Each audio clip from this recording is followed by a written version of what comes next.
Hey guys, Kate and I are your hosts for this edition of Blue Jay Journal TV. Today, we are going to learn more about the CAPS business program and meet our Lady Jays state wrestlers. We will also take a look at the growing number of teens living with people who are not their biological parents. But first, Morgan Gordy has a story that hits close to home. At least 30 million people of all ages and genders in the United States suffer from eating disorders. With those statistics, it's not shocking that several teens in our high school struggle with this issue. 5.4% of children between the ages of 13 and 18 suffer from anorexia, bulimia, or binge eating disorder at some point in their lifetime. Anorexia is a severe withholding of calories that results in extreme malnutrition. Bulimia is a different type of eating disorder, but instead of withholding food, it always involves intake of food and then some type of purge. I have dealt with anorexia nervosa, and I was diagnosed in my 8th grade year. I would look at myself in the mirror and I would see a 600-pound person. So I would start with eating just a half a sandwich, and then from there it just snowballed into this huge restriction of food. I didn't want to go out and do things with anyone. I was hiding in behind this mask of who we call my eating disorder Ed. So that's kind of like an abbreviation for an eating disorder, but we call him Ed because he's like this destructive boyfriend that takes over your life. Eating disorders are indeed destructive and are difficult to cope with.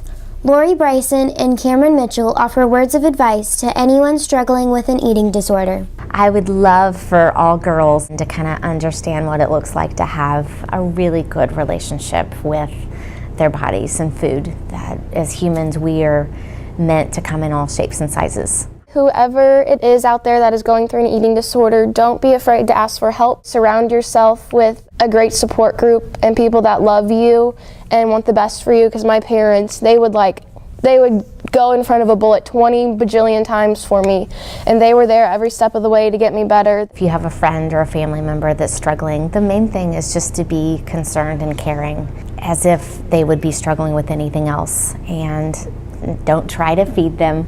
Don't even have to talk about food, but just, I think, a sincere, how are you? I'm thinking about you. I want to support you is always the best way to support someone with an eating disorder.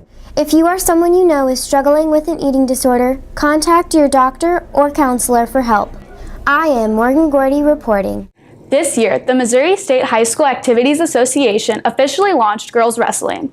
It was an exciting experience for our newly formed team that landed 2 of the ladies at the state championship in Columbia. Emma Duncan has the details. It's really exciting because all the hard work I've done, it's all paid off. It just took me by so much surprise. Definitely would not have imagined this. It just shows what our hard work can do. Allison Meyer and Mia Reed came out on top at wrestling districts and continued to make history while preparing for the first ever girls state wrestling tournament. Getting second wasn't as fun or rewarding as in the semifinals match when I beat one of the girls and then I knew I made it to state. I just felt like a weight was lifted off my shoulders. The whole season, you're just worried, am I going to qualify? Can I do this? Mia's not a surprise to us at all, so we expected her to be where she's at. And Allison and McKenna, who's our other district medalists, they improved as the year went on, but we knew that they had the opportunities, they had the coaching and the practice and things like that, so everyone had a chance to succeed.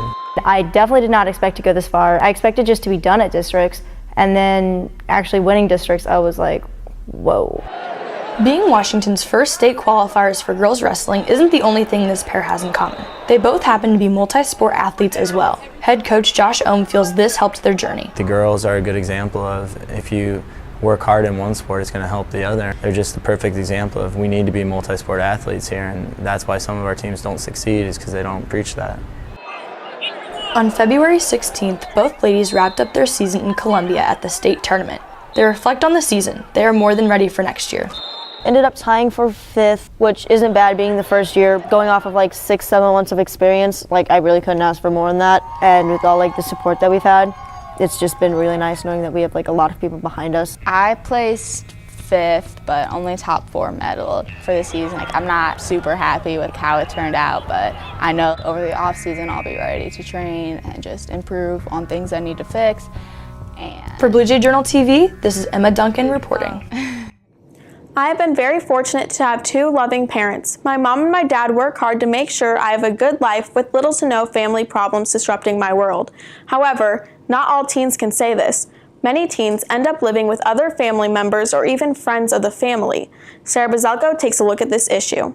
2 years ago, I moved here to my grandparents. My sophomore year, my mother, she got in big trouble with the law and all, so kind of lived with, went to my grandparents, and then I went to my aunt and uncle. My dad passed away the day before I turned 4, and after that, my mom went downhill. She basically could not take care of us. She was staying in bed until noon, and then she had some really bad drug issues, and we got taken away to my aunt and uncle for 4.5 years. Unfortunately, the ideal vision of an American childhood with loving parents and a stable home isn't always the reality. The impact can be felt for life. My uncle was super abusive. He constantly would tell us to get over the fact that our dad just passed away. So at the time it was really hard. But since then it has really built me. It has made me become the person that I am now. I was a wreck in my old school. I had awful grades. I didn't have any friends. I didn't know how to talk to people. I was out of shape. All of that has improved since. The people I live with right now, they have a lot of pride in me, and they show like I can do stuff. Like I wouldn't be in this culinary class if I was living with my mother. These individuals haven't let the hardships they faced wreck their lives. In fact, they have a lot of advice to share. Do what you can when you can. Don't think that it's your fault at all, that you're not with your parents. Just basically keep going, and you may have struggles in school, like people might bully you because you aren't living with them. But you basically have to give up on caring on what other people think. There are many resources available to teens who are not living in an ideal environment. The first step is talking to a trusted adult, such as a counselor, teacher, or pastor, who can help guide you along the way. Everybody has struggles in life, right?